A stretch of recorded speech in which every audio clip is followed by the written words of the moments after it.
He just sold our apartment for $83,000 to fund his life with his mistress.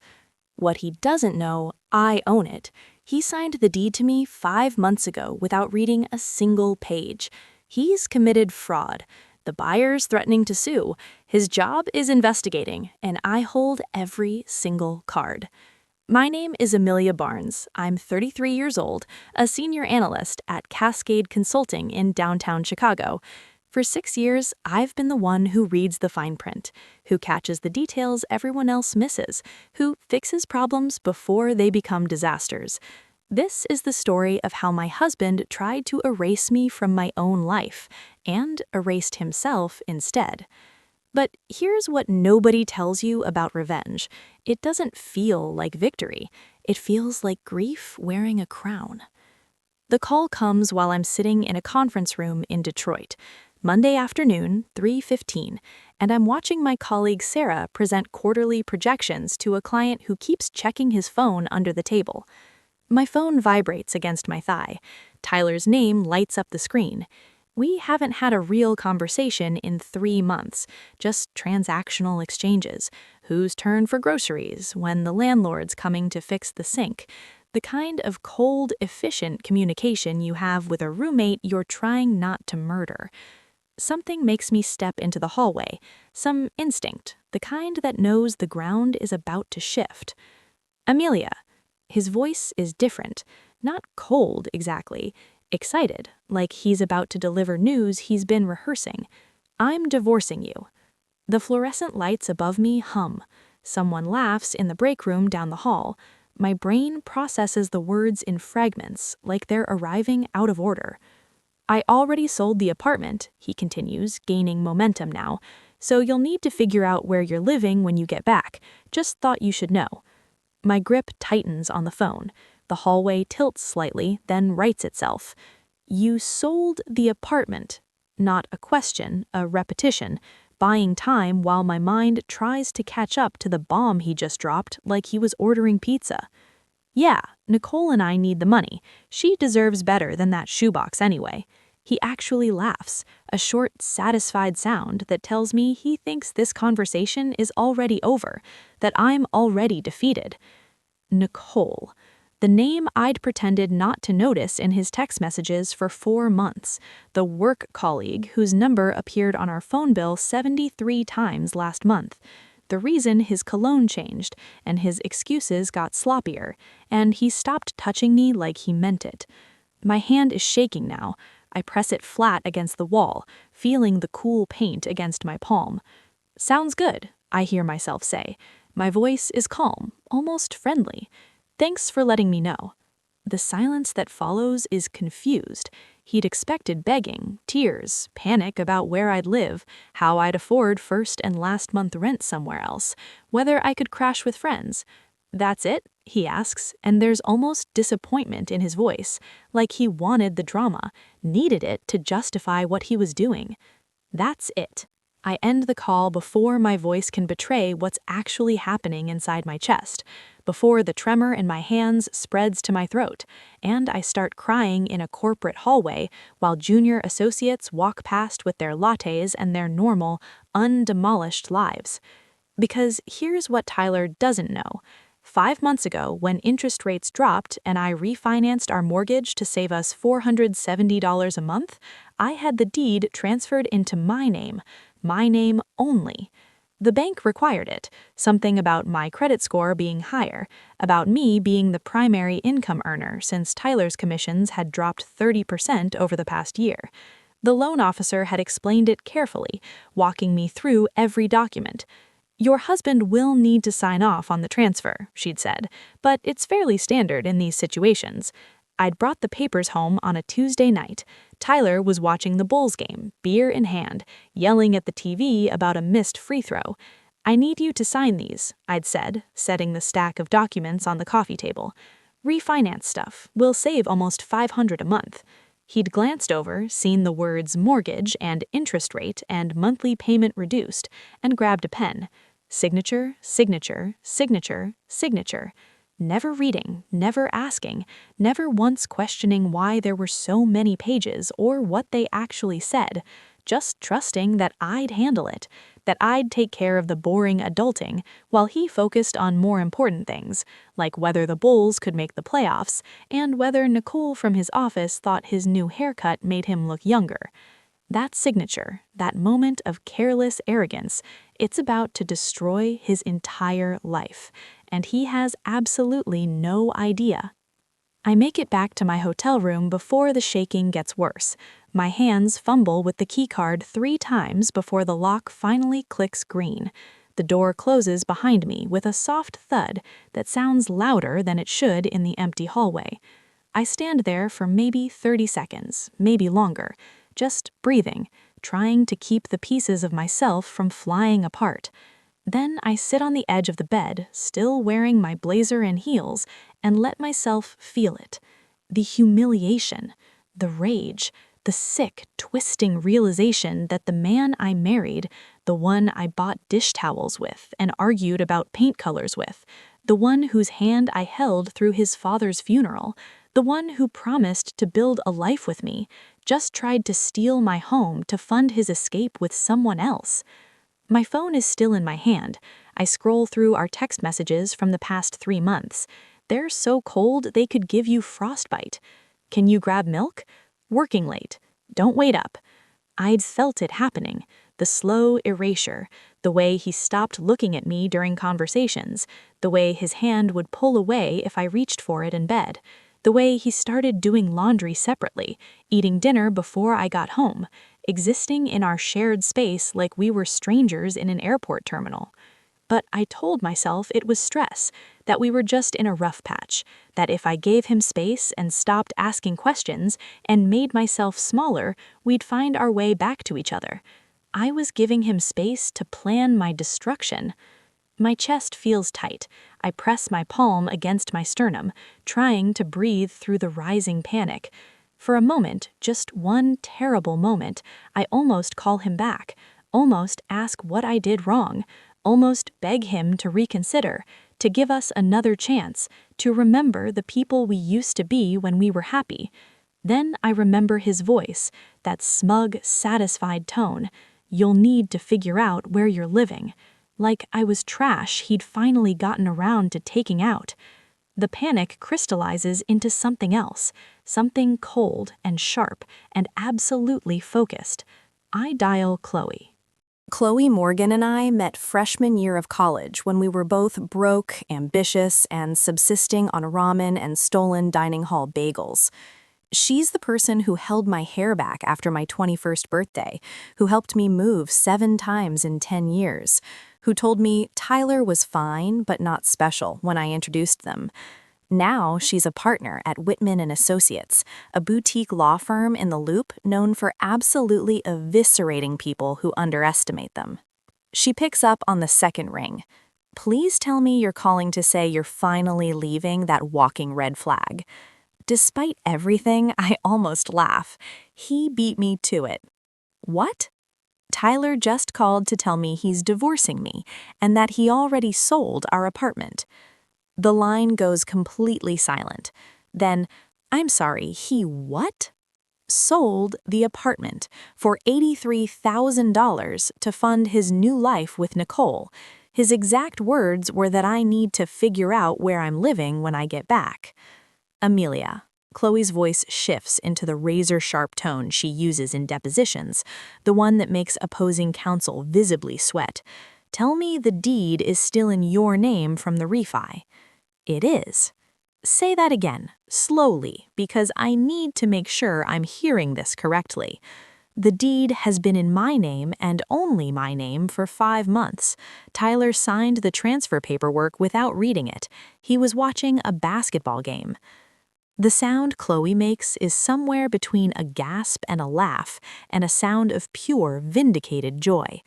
Oh my God, Amelia, he can't sell property he doesn't own. That's fraud. Textbook, prosecutable, you're completely screwed fraud. He took $83,000 from someone for an apartment he has no legal right to sell. The words settle over me like armor I didn't know I needed. What do I do? First, you send me every document related to the refinance and the deed transfer, every single page.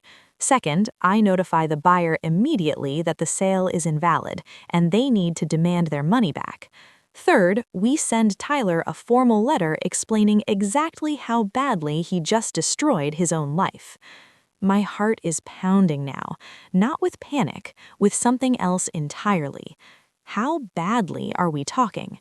Criminal fraud charges if he doesn't cooperate, civil lawsuit from the buyer for damages and legal fees, possible jail time depending on the prosecutor. And in the divorce proceedings, she pauses. He'll be lucky if he walks away with his car. Something loosens in my chest. Not relief exactly. Permission. Permission to stop shrinking, to stop accommodating, to finally fight back with every tool I've spent 6 years learning to use while he treated me like furniture. Do it, I say, all of it. With pleasure. I can hear her typing already, pulling up files, drafting emails. One more thing, Amelia. Yeah? I'm really proud of you. You've been planning your exit strategy for 5 months without even knowing it. That's the universe giving you exactly what you need exactly when you need it. After we hang up, I sit in the silence of my hotel room and stare at the Chicago skyline through the window. The city glitters below me, indifferent and beautiful and full of people whose lives aren't currently imploding. Tyler thought he could erase me with a phone call, thought I'd crumble, thought I'd beg for scraps and accept whatever humiliating terms he offered. He's about to learn what happens when you underestimate the quiet ones, the ones who read every word, the ones who prepare for disasters you never see coming, the ones who've been documenting everything. I don't sleep that night. Instead, I open my laptop and start building the case.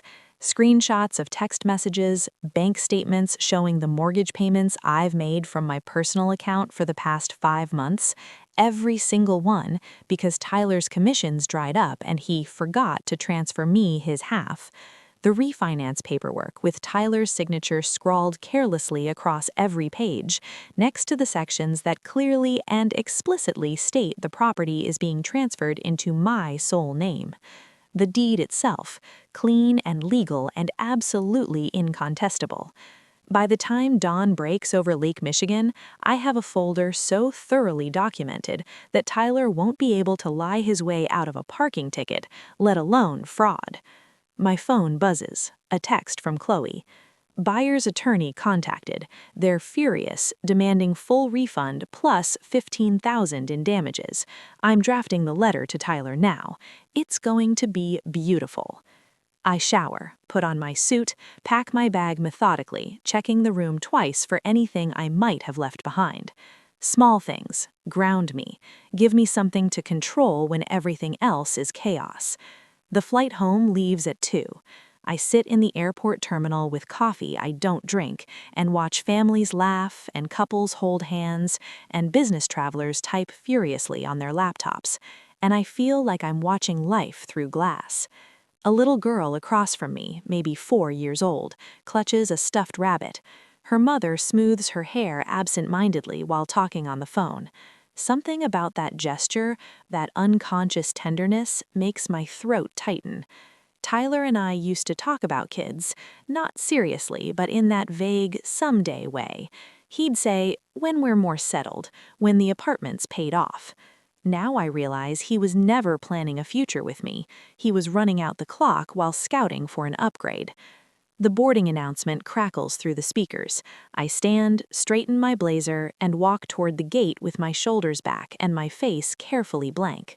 Tyler doesn't know I'm coming home early, doesn't know what Chloe has already set in motion, doesn't know that while he's probably helping Nicole pick out furniture for their new loft in Wicker Park, his entire world is about to collapse. For all he knows, I'm still in Detroit, scrambling to find a sublet, broken and defeated. Let him believe that for a few more hours. The cab drops me at our building just after 6. The brownstone looks exactly the same as always. Red brick, black iron railings, the window boxes I planted with geraniums last spring that Tyler never watered and eventually let die. I stand on the sidewalk for a moment, key in hand, and feel the weight of what's about to happen. Then I walk inside. The apartment smells like him, his cologne and microwaved leftovers, and the particular scent of a space where someone's been living without caring about anything except their own comfort. His sneakers are kicked off by the door, his jacket is slung over the couch, there's a coffee mug on the counter with lipstick on the rim that isn't my shade. For 6 years, this was home. Now it feels like a crime scene. I set my suitcase by the door and walk through each room slowly, deliberately. The kitchen where we used to cook together on Sunday afternoons, back when he still pretended to enjoy spending time with me. The bedroom where I'd lie awake listening to him breathe and wonder when exactly we stopped being a team. My phone buzzes. Chloe. Letter delivered to Tyler's office by courier at 5:47 p.m. Buyer's attorney sent formal notice demanding refund. Sit tight, this is about to get very interesting. I pour myself a glass of wine from the bottle Tyler bought for Nicole. I can tell it's an expensive Pinot Noir he'd never buy for me. And sit on the couch. The same couch we spent 3 weekends shopping for 5 years ago, debating fabric swatches like it was the most important decision we'd ever make. Now I'm waiting for him to come home so I can watch his face when reality hits. The door opens at 7:43. Tyler walks in carrying takeout bags, his expression relaxed. He's texting someone, probably Nicole, and there's a half smile on his face I haven't seen directed at me in months. Then he looks up. The smile freezes, confusion flickers across his face, then something that might be annoyance. "Amelia, I thought you weren't back until tomorrow." Change of plans. I take a sip of wine, keeping my voice perfectly level. "We need to talk." He sets the bags on the counter with exaggerated care, still holding his phone, buying time. "Look, I know that call was abrupt, but I thought it was better to be direct, clean break and all." "About the apartment," I say. His shoulders tense almost imperceptibly, a tell I've learned to read over 6 years. "What about it?" "The sale. How's that going?" He forces a casual shrug, but his grip tightens on his phone. "Closing next week, buyer's eager. Nicole and I found a great loft in Wicker Park. 2 bedrooms, balcony, much better space. You'll like what we did with—" He stops himself, realizing his mistake. I wait, letting the silence stretch. "Anyway," he continues, "it's a good opportunity for both of us, fresh start." That does sound nice. I set my wine glass down carefully, except for one small problem. "What problem?" I reach for the folder on the coffee table, the one with the deed, the refinance papers, all the documentation Chloe spent the afternoon organizing into a legal weapon. "You don't own the apartment, Tyler, so you can't actually sell it." The color drains from his face in real time. It would almost be funny if it weren't so devastating. "That's ridiculous. We bought it together." "We did. But when I refinanced 5 months ago, I had the deed transferred to my name as part of the lender's requirements. You signed off on everything." I slide the papers across the coffee table toward him, watching his eyes track the movement like he's watching a snake. "You might remember, it was a Tuesday night. The Bulls were playing the Celtics. You were 3 beers in. You didn't even look at what you were signing." His hands shake as he picks up the deed. I watch him read it, watch the realization move across his face like a storm system rolling in. "This is a mistake," he says, but his voice wavers. "The lawyer must have— this can't be right." "It's not a mistake. My attorney verified everything this afternoon. She also notified the buyer that the sale is invalid. They're not happy, Tyler. They gave you $83,000 for property you don't own." The $83,000 lands like a physical blow. His eyes go wide, his breath catching. "That's fraud," I continue, my voice soft but relentless. "Criminal fraud. The state could press charges. You could go to jail. "You tricked me," his voice rises, panic bleeding through now. "You knew I wouldn't read those papers. You deliberately—" "I knew you never read anything I put in front of you. That's not trickery. That's your arrogance catching up with you. I've been managing every detail of our life for 6 years, while you coasted on autopilot, and I guess you just assumed that would continue forever." He's pacing now, running his hair through his hair. The confident man who called to demolish my life 2 days ago looks like he might vomit on our hardwood floors. "This doesn't change anything," he says, but he's trying to convince himself more than me. "The sale is in motion, we can fix this, transfer the deed back, tell the buyer it was a paperwork error." "The buyer wants their money back," I correct, $83,000, plus $15,000 in damages for their time and legal fees, and when you don't pay them, they'll sue you. My lawyer estimates you're looking at $150,000 in damages, maybe more once their attorneys really dig in. His face goes gray.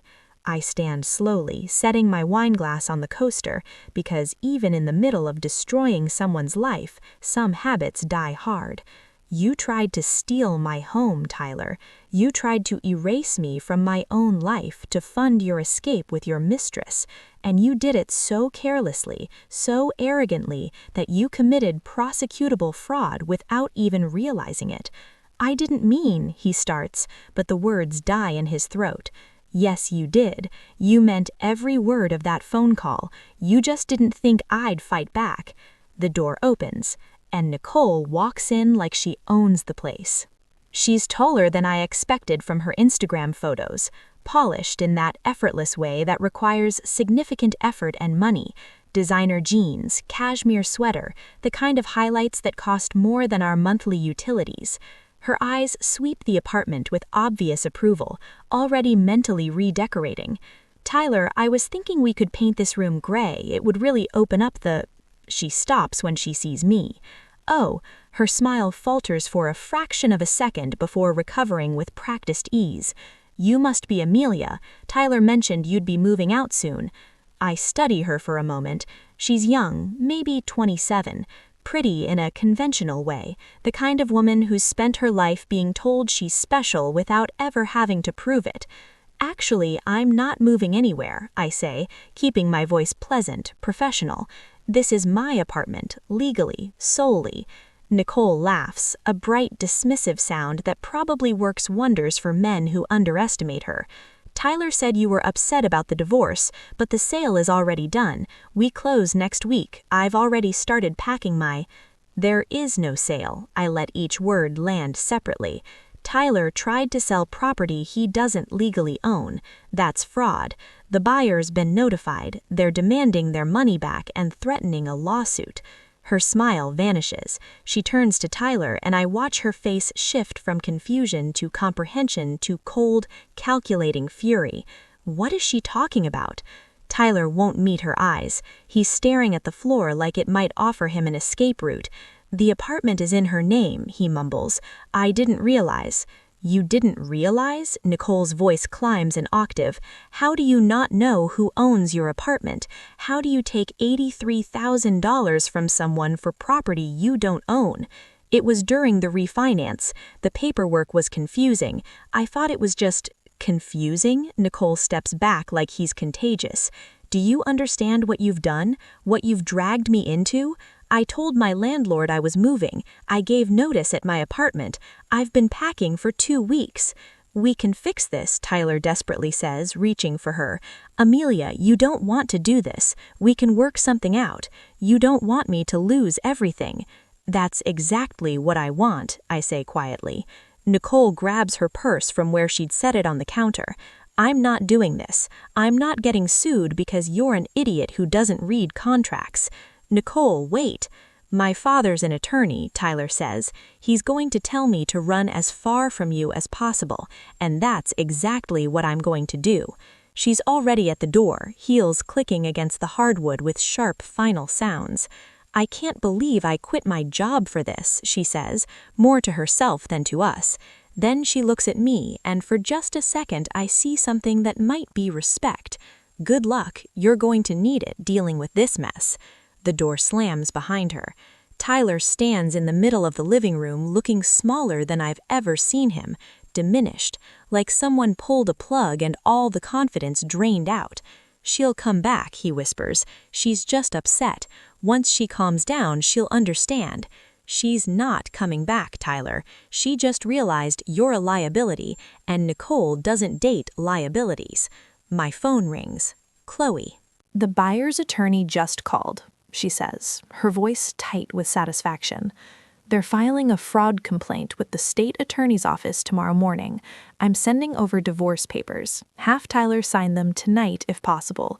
The more cooperative he is, the less ugly this gets for him." Understood.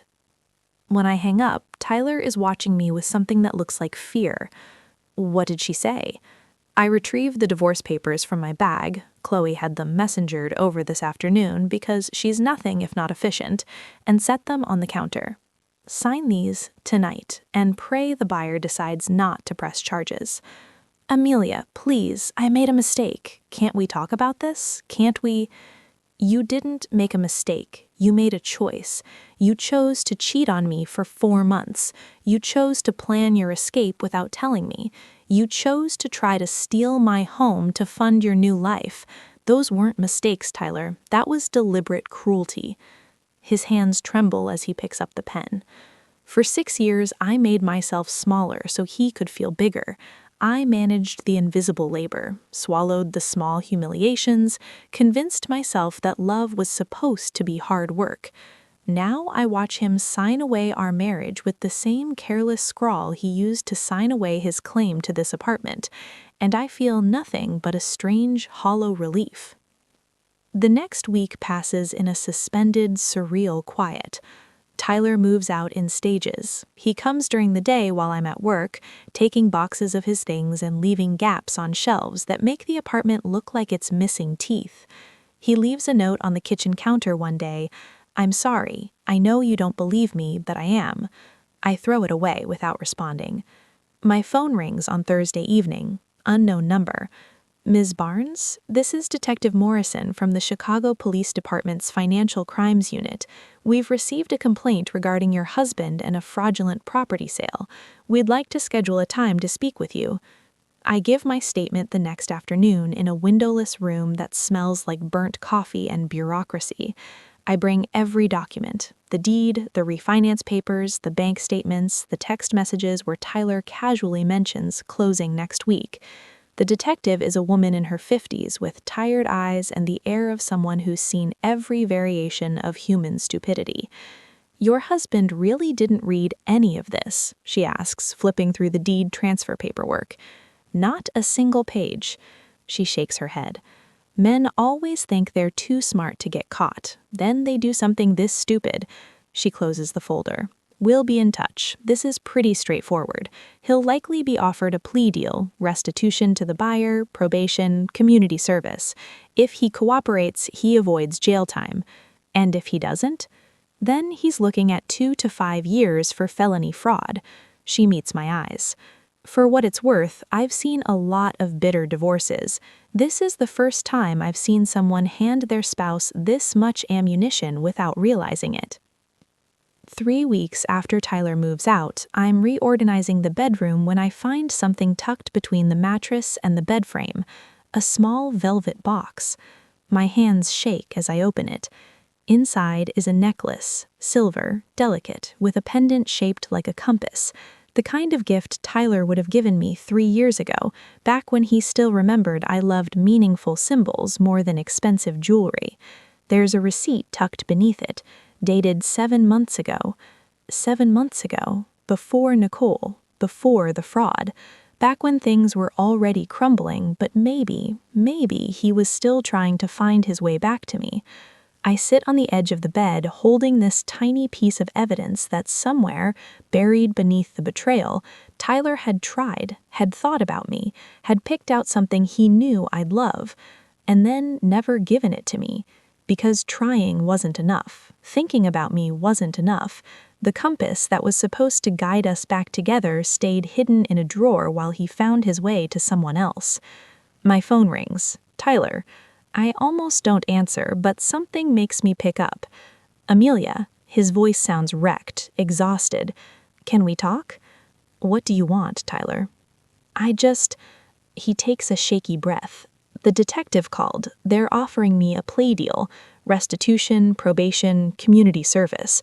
My lawyer says I should take it. Then take it. Silence. Then, my dad left me in debt. The words come out like a rush, like he's been holding them in so long they've gone toxic. What? When he died 2 years ago, he left me $200,000 in debt. Medical bills, a second mortgage on his house he never told anyone about. Credit cards he maxed out trying to keep Mom comfortable in that nursing home. His voice cracks. I was too ashamed to tell you, too ashamed to admit my father died broke and left me to clean up the mess. I close my eyes, gripping the phone tighter. Nicole knew. She worked in finance. She said she could help me manage it. She said if we just had some capital, she could invest it, flip it, get me out of under it. The apartment sale was supposed to fix everything. So you committed fraud. I was drowning, Amelia. I was working 60-hour weeks, watching my commission checks get garnished for Dad's debt, lying awake at 3 a.m. doing math that never worked out. And you were so together, so successful, and I felt like such a failure next to you. So instead of asking your wife for help, you cheated on me and tried to steal my home. I know. His voice breaks completely now. I know it doesn't excuse anything. I know I destroyed everything good in my life because I was too proud and too ashamed and too stupid to just tell you the truth. I think about the compass necklace, about the man who bought it 7 months ago, maybe still hoping we could find our way back together, about the man who called me 2 weeks ago and told me to figure out where I was living like I was trash, about how both of those people are Tyler, and how I'll never fully understand how one became the other. You were drowning, I say quietly, so instead of asking for a life preserver, you tried to push me under so you could breathe. That's not desperation, Tyler, that's cowardice. You're right, and I'm sorry. I'm so sorry. I believe you, but sorry doesn't undo what you did, and it doesn't erase the year you spent making me feel invisible while planning your escape. I know. Take the plea deal, pay back the buyer, keep your job if you can, and Tyler, get therapy, real therapy, because the next woman doesn't deserve what you did to me. I hang up before he can respond. For a long time, I sit on the bedroom floor holding the compass necklace and crying for the marriage that died so slowly I didn't realize it was gone until someone tried to sell it out from under me. 2 months after Tyler moves out, the apartment doesn't feel like a crime scene anymore. It feels like a blank canvas. I repaint the bedroom a soft sage green, replace the couch we picked out together with a velvet sectional in deep navy that's completely, unapologetically mine. I hang the abstract prints I've been collecting for years but never put up because Tyler said they were too weird. My best friend Lauren comes over to help me install floating shelves in the living room. We work in comfortable silence, passing tools back and forth, and I realize this is what partnership is supposed to feel like. Collaborative, easy, built on mutual respect, rather than one person managing everything while the other person coasts. You seem lighter, Lauren says, stepping back to admire our work. I feel lighter, like I've been holding my breath for years and finally remembered how to exhale. That weekend, Chloe texts me. Tyler's company decided not to fire him. Ethics probation and mandatory training. He's keeping his job. I read the message 3 times, searching for my feelings about it. I find relief, satisfaction that the character letter I wrote actually helped, and beneath both of those, a quiet closing of the chapter. Tyler will rebuild his life. Maybe he'll learn from this, maybe he won't, but it's no longer my responsibility to teach him or save him or shrink myself to make room for his ego. I'm finally fully done. 4 months after the phone call that ended my marriage, I'm at a coffee shop in Lincoln Park when I see him. Tyler's sitting at a corner table with a laptop and a tired expression. He's thinner than I remember. His hair is longer, grayer at the temples. He looks like someone who's been through a war and barely made it out. Our eyes meet across the room. For a second, I think about walking over, about asking how he's doing, about achieving some moment of closure where we acknowledge what we were and what we destroyed and somehow find peace with it. Instead, I nod once, he nods back, and I walk out into the bright afternoon with my coffee and my life and the quiet knowledge that some chapters close not with fire or forgiveness, but with a simple, mutual acknowledgement that we're both better off apart. 6 months after Tyler tried to sell my apartment, I'm standing at my bedroom window watching Chicago light up as the sun sets. The city stretches before me, vast and indifferent and full of possibility. Somewhere out there, Tyler is probably making payments on a debt that will take him years to clear, hopefully learning that shortcuts have consequences. Somewhere out there, Nicole is probably dating someone new, having learned nothing except to check property deeds before moving in with someone. But here, in this apartment I fought for and kept and transformed, I'm learning something different. I'm learning that the quietest revenge isn't destruction, it's rebuilding. It's taking the pieces of yourself that someone tried to shatter and arranging them into something even more beautiful than before. It's realizing you were never the problem. You were just with someone who couldn't see your worth until it was too late. The divorce is finalized, the apartment is entirely, legally, undeniably mine. Tyler's making his restitution payments on schedule, attending his mandated therapy sessions, living in a studio in Logan Square that costs more than he can afford. And me? I'm painting walls the colors I want, hanging art that makes me happy, building a life where I don't have to shrink or accommodate or beg to be seen. My phone buzzes, a text from someone I met at a work conference last month. Just a simple, "Thinking about you. Coffee this week?" I type back, "I'd like that." Because that's what this is. Not just the end of a marriage or the victory over fraud. It's permission. Permission to take up space, to trust again, slowly, carefully, to build something new on foundations I choose, instead of foundations someone else decided I should accept. Tyler tried to erase me from my own life. Instead, he erased himself from a future he could have been part of. And me? I'm finally building a life where the only person I need to prove anything to is the woman staring back at me in the mirror. And for the first time in years, she's not just smiling. She's free. So here's my question for you. Have you ever had to choose between your peace and someone else's comfort? Drop your story in the comments. You're not alone. If this resonated with you, hit that like button and subscribe to Revenge Retaliate for more real stories about betrayal, boundaries, and what happens when quiet people finally stop being quiet. Share this with someone who needs to hear it. Sometimes one story is all it takes to realize you're not the villain for walking away. Hit the bell so you don't miss the next one. And remember, the strongest thing you can say isn't "I forgive you." Sometimes it's just "I'm done." See you in the next story.